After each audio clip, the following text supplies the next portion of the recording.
Please subscribe to my YouTube channel for more interesting content. Many ships, planes and people have disappeared in the Bermuda Triangle, a section of the Atlantic Ocean in a triangle marked by the points of Bermuda, Miami, and San Juan, Puerto Rico. Speculation runs wild on what caused the boats and aircraft to vanish. Sound familiar? The disappearance of Flight 370 has nothing on the Bermuda Triangle. Some even blame the triangle disasters on supernatural forces, including influences from lost Atlantis or another time-space dimension.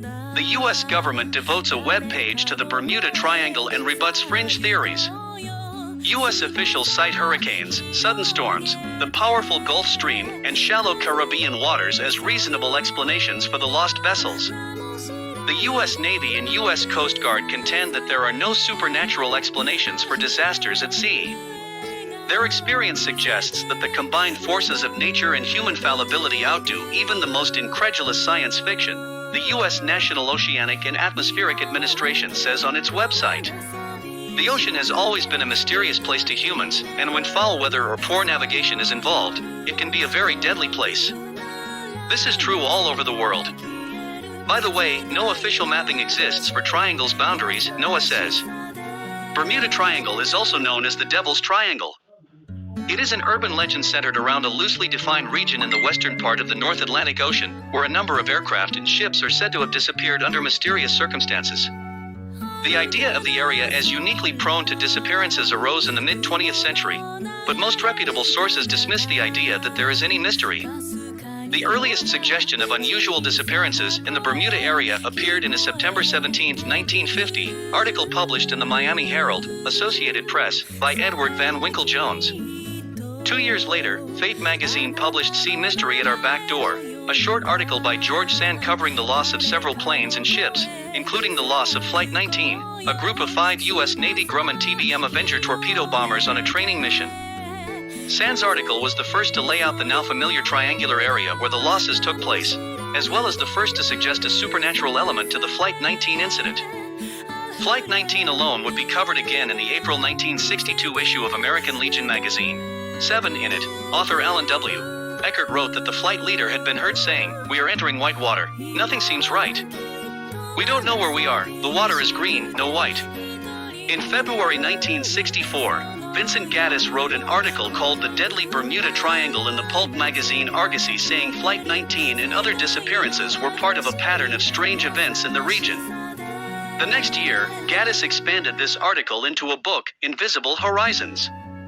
Other writers elaborated on Gaddis' ideas. John Wallace Spencer, Limbo of the Lost, 1969, representing. 1973, Charles Berlitz, The Bermuda Triangle, 1974, Richard Weiner, The Devil's Triangle, 1974, and many others, all keeping to some of the same supernatural elements outlined by Eckert. HMS Atlanta, originally named HMS Juno, disappeared with her entire crew after setting sail from the Royal Naval Dockyard, Bermuda for Falmouth, England on 31 January 1880. 39. It was presumed that she sank in a powerful storm which crossed her route a couple of weeks after she sailed, and that her crew, being composed primarily of inexperienced trainees, may have been a contributing factor. The search for evidence of her fate attracted worldwide attention at the time. Connection is also often made to the 1878 loss of the training ship HMS Eurydice, which foundered after departing the Royal Naval Dockyard in Bermuda for Portsmouth on March 6, and she was alleged decades later to have been a victim of the mysterious triangle, an allegation resoundingly refuted by the research of author David Francis Rain in 1997. Another known crisis is the incident resulting in the single largest loss of life in the history of the U.S. Navy not related to combat occurred when the collier Cyclops, carrying a full load of manganese, ore and with one engine out of action, went missing without a trace with a crew of 309 sometime after March 4, 1918, after departing the island of Barbados. Although there is no strong evidence for any single theory, many independent theories exist, some blaming storms, some capsizing, and some suggesting that wartime enemy activity was to blame for the loss. In addition, 2 of Cyclops' sister ships, Proteus and Nereus, were subsequently lost in the North Atlantic during World War II. Both ships were transporting heavy loads of metallic, or similar to that which was loaded on Cyclops during her fatal voyage. In all 3 cases, structural failure due to overloading with a much denser cargo than designed is considered the most likely cause of sinking.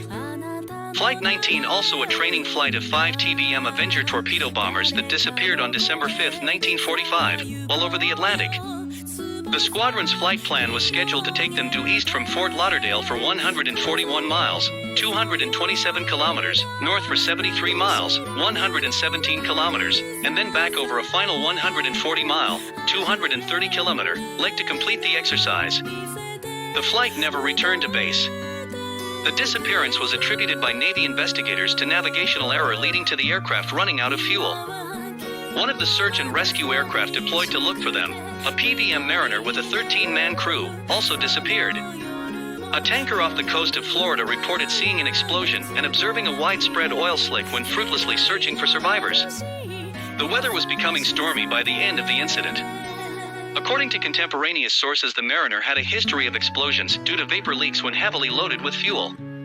On December 28, 1948, a Douglas DC-3 aircraft, number NC-16002, disappeared while on a flight from San Juan, Puerto Rico to Miami. No trace of the aircraft or the 32 people on board was ever found. A Civil Aeronautics Board investigation found there was insufficient information available on which to determine probable cause of the disappearance. A pleasure yacht was found adrift in the Atlantic south of Bermuda on September 26, 1955.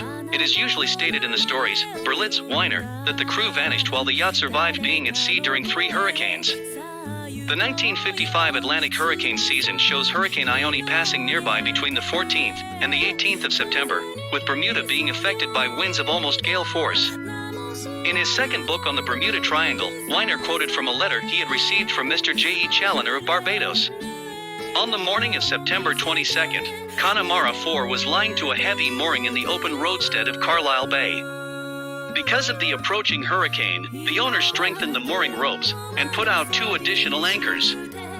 There was little else he could do, as the exposed mooring was the only available anchorage.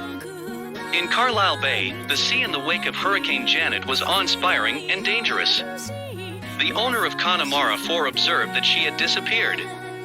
An investigation revealed that she had dragged her moorings and gone to sea. The ocean has always been a mysterious place to humans, and when foul weather or poor navigation is involved, it can be a very deadly place.